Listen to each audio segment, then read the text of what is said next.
Welcome to RM biology. তোমরা প্রত্যেকেই জানো যে তোমাদের West Bengal joint entrance examination আজকে ছিল। অলরেডি আমি ম্যাথামেটিক্সের অ্যান্সার কি দিয়ে রেখেছি, যারা এখনও দেখোনি সেই ভিডিওটা আই বাটন ডিসক্রিপশন বক্স থেকে দেখে নিও। এই ভিডিওতে তোমরা কিন্তু ফিজিক্সের নির্ভুল উত্তর পেয়ে যাবে, তাই ভিডিওটি শেষ পর্যন্ত দেখো এবং ঠিক কিছুক্ষণের মধ্যেই আমি কিন্তু কেমিস্ট্রির অ্যান্সার কিও আপলোড করে দেবো। ফিজিক্সের এই কোড দেখো, আমি যেটা মার্ক করছি এই কোড আছে, তো তোমাদের প্রশ্ন সবই সেম থাকবে। হয়তো এটা হ্যাপাজার্ডলি করার, যদি এই কোডে যেটা একে আছে অন্য কোডে সেটা হয়তো সাথে আছে, কিন্তু কোশ্চেন সেম আছে, তাই তোমরা ভিডিওটা শেষ পর্যন্ত দেখো। দেখো প্রথম প্রশ্নে আমরা চলে যাই, ফিজিক্সের প্রথম প্রশ্নে। এই যে প্রশ্নের উত্তরটা কি হবে, এই প্রশ্নের উত্তরটা হয়ে যাবে কিন্তু সি। দেখো আমি কিন্তু মার্ক করে রেখেছি, কি হবে সি। পরবর্তী প্রশ্ন যেটা আছে এই কোডের, সেক্ষেত্রে উত্তরটা কি হয়ে যাবে, উত্তরটা হয়ে যাবে কিন্তু বি, উত্তরটা হয়ে যাবে বি। তারপর 3 নম্বর যে প্রশ্নটি আছে, 3 নম্বর প্রশ্নের উত্তর হয়ে যাবে কিন্তু এ, 3 নম্বর প্রশ্নের উত্তর হয়ে যাবে এ। 4 নম্বর যে প্রশ্ন আছে, 4 নম্বর প্রশ্নের উত্তর হবে কিন্তু ডি। এবার বলা ভালো তোমাদের কিন্তু প্রিভিয়াস ইয়ার কোশ্চেন আমি তোমাদের যেমন কি করতে বলেছিলাম, কয়েকটা প্রিভিয়াস ইয়ার আমি করিয়েছিলাম, সেখান থেকে কিন্তু বেশ কিছু কোশ্চেন একদম হুবহু কমন চলে এসছে ফিজিক্স ও কেমিস্ট্রি দুটোতেই। 5-এর বি হবে, অর্থাৎ 5-এর যে প্রশ্নটি আছে এই প্রশ্নটা তোমার যা কোড হোক না কেন এই কোশ্চেনটা কিন্তু তুমি অবশ্যই পাবে। এই কোশ্চেনের উত্তর কিন্তু হয়ে যাবে বি, অর্থাৎ 0.4 নিউটন। তারপরে একটা এন্ট্রপির যে প্রশ্ন ছিল তাপগতিবিদ্যা থেকে, সেখান থেকে দেখো সেই উত্তরটা কত হবে, -1/3। 7-এর যে প্রশ্ন আছে এই কোডের জন্য, সেক্ষেত্রে উত্তরটি কি হয়ে যাবে সি।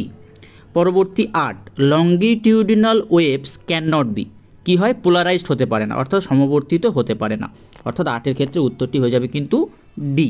তারপর 9-এর ক্ষেত্রে উত্তরটি হবে কিন্তু বি, 9-এর ক্ষেত্রে উত্তরটি হয়ে যাবে বি। এই যে বর্তনীর যে অঙ্কটি আছে বি হয়ে যাবে। তারপরে যে 10-এর যে প্রশ্নটা ছিল উত্তরটা হবে Q/ε0। তারপর এটা একটা থিওরিটিক্যাল প্রশ্ন ছিল যে elastic potential energy of A strained body, এটা উত্তরটা কি হবে, উত্তরটা হবে half into stress into strain into volume. এক্ষেত্রে দেখবে অনেক বইতে এই হাফটাকে 0.5 দেওয়া আছে, অর্থাৎ 0.5 মানেই কিন্তু হাফ, অর্থাৎ অপশান ডি কারেক্ট।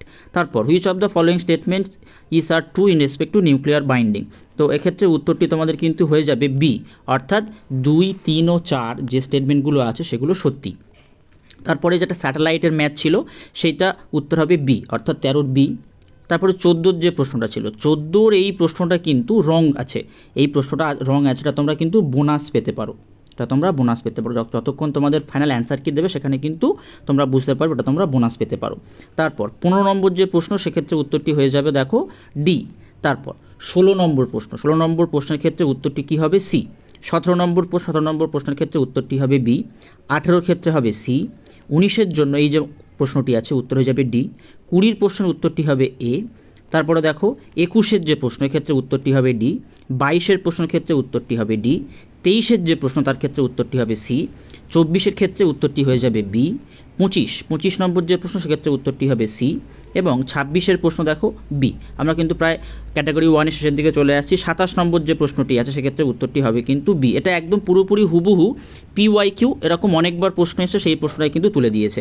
তারপর 28-এর প্রশ্ন, 28-এর প্রশ্নের উত্তর হবে কিন্তু সি, 28-এর প্রশ্নের উত্তর হয়ে যাবে সি। 29-এর প্রশ্ন উত্তর হবে কিন্তু ডি। 30-এর প্রশ্ন, 30-এর প্রশ্নতে উত্তর হয়ে যাবে এ, 30-এর প্রশ্নের উত্তর এ। এরপর আমরা ক্যাটাগরি 2-তে চলে যাই, যেটা মার্কস 2 থাকে। 31-এর প্রশ্ন, 31-এর দাগ, সেটা উত্তর হবে ডি। তারপর একটা গেটের প্রশ্ন ছিল, গেটের এই প্রশ্নটা একটু লেন্দি টাইপের প্রশ্ন ছিল, এক্ষেত্রে উত্তরটি হয়ে যাবে কিন্তু 32-এর ডি। তো এই যে প্রশ্নগুলো আছে, যে 40টা প্রশ্ন আছে ফিজিক্সে, সেক্ষেত্রে আমরা বলতে পারি এটা কিন্তু মোটামুটি একটা মডারেট লেভেলের কোশ্চেন আছে। এবছর কিন্তু প্রায় সমস্ত পেপারই কিন্তু মডারেট লেভেলের হয়েছে, ইজি বলা যাবে না, একদম খুব হার্ডও বলা যাবে না, মডারেট লেভেলের প্রশ্ন আছে। তারপরে দেখো একটি চোঙাকৃতির পাত্রে এই উচ্চতা পর্যন্ত জল ভরা হলো, এই যে ম্যাথটি আছে, সেক্ষেত্রে উত্তরটি হবে Z=H/2, অর্থাৎ অপশান বি ইজ কারেক্ট 33-এর ক্ষেত্রে। 34-এর প্রশ্ন, metal plate area 10⁻² metre square rest, এই যে প্রশ্নটা আছে সান্দ্রতা দেওয়া আছে যার তালে সমবেগে চালানো যাবে, কত বল প্রয়োগ করলে, সেটা হবে 0.23525 নিউটন। তারপর following the figure shows the variation of potential energy, এক্ষেত্রে এই প্রশ্নের উত্তরটি হয়ে যাবে কিন্তু সি। আমি আরেকবার বলছি, এখানে কিন্তু কোডটা সবার একই কোড হয়নি, আলাদা আলাদা কোড হয়েছে, সেক্ষেত্রে কিন্তু প্রশ্নগুলো সেম আছে, তোমরা একটু দেখে নিও। এবার আমরা ক্যাটাগরি 3-তে চলে আসছি, যেখানে একের বেশি উত্তর কিন্তু সঠিক। এক্ষেত্রে প্রথম যে প্রশ্নটা আছে, যে ল্যামডা দেয়া আছে এক বর্ণী আলো আলাদা আলাদাভাবে ABCD 4টি ধাতুর তলে পতিত হয়, এক্ষেত্রে কিন্তু একটাই উত্তর সঠিক হবে, এই ডিটা, শুধুমাত্র ডিটা সঠিক হবে। তারপরে consider the internal form of Gauss law বা গাউস ল যেটাকে বলা হয়, এক্ষেত্রে উত্তরটি হয়ে যাবে A, B, C, 3টে উত্তর সঠিক, একের বেশি যেহেতু সঠিক হয়, তাই এখানে 3টে সঠিক। তারপরে 38-এর প্রশ্ন, এ সঠিক, বি সঠিক, ডি সঠিক। সবাই যদি তোমরা এ বি করে আসো তবে কিন্তু +2 পাবে, কোনোভাবে যদি সি করে আসো এখানে কিন্তু নেগেটিভ হবে না, কিন্তু তোমরা 0 পেয়ে যাবে। 39-এর প্রশ্ন আমরা একদম সেকেন্ড লাস্ট প্রশ্নে চলে এসেছি ফিজিক্স পেপারের, সেক্ষেত্রে উত্তরটি কি হবে? উত্তরটি হয়ে যাবে কিন্তু সি এবং ডি। 40-এর যে প্রশ্নটি আছে, 40-এর একদম লাস্ট প্রশ্ন ফিজিক্স পার্টের, সেক্ষেত্রে উত্তরটি হবে বি এবং সি।